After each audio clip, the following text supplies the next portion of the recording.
Ini menurut UNESCO ya, ini ada faktor pendorong ke ekstremisme itu dan ada faktor penarik ya, push factors and pull factors.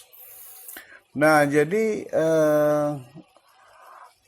faktor pendorongnya adalah diantaranya ya betul tadi marginalisasi gitu, merasa termarginalisasi dari dunia ini, jadi merasa nggak ikut-ikutan, merasa terkucilkan kan.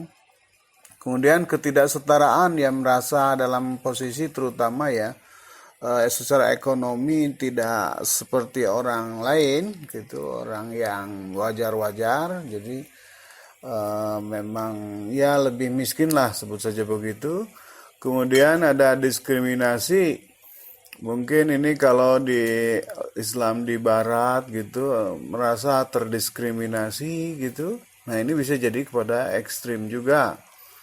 Kemudian penganiayaan atau persepsi tentang penganiayaan itu. Jadi ya merasa tadi terzalimi dan sebagainya mungkin kan.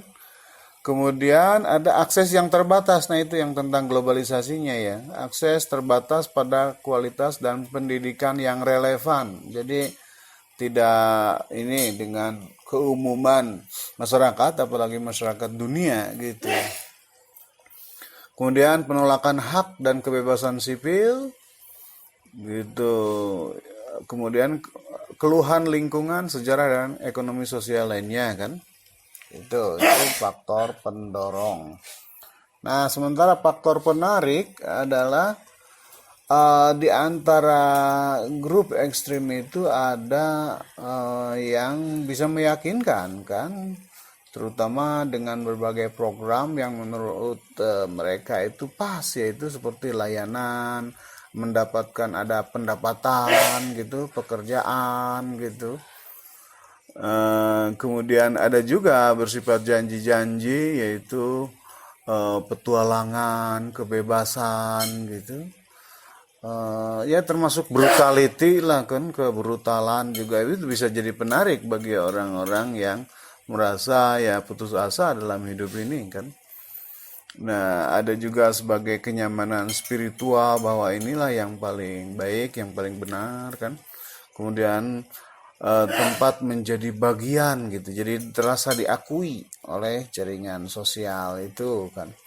Jadi ada dua faktor itu untuk menjadi seorang ekstrem gitu. Nah, memang globalisasi, modernisasi ini ya salah satu diantaranya karena yang selalu menang dalam hal ini ya adalah pihak Barat, terutama diperlihatkan oleh tontonannya oleh Amerika. Makanya mereka kemudian ngebomnya itu diantaranya Amerika sebagai simbol dari kapitalisme, modernisasi dan globalisasi ini.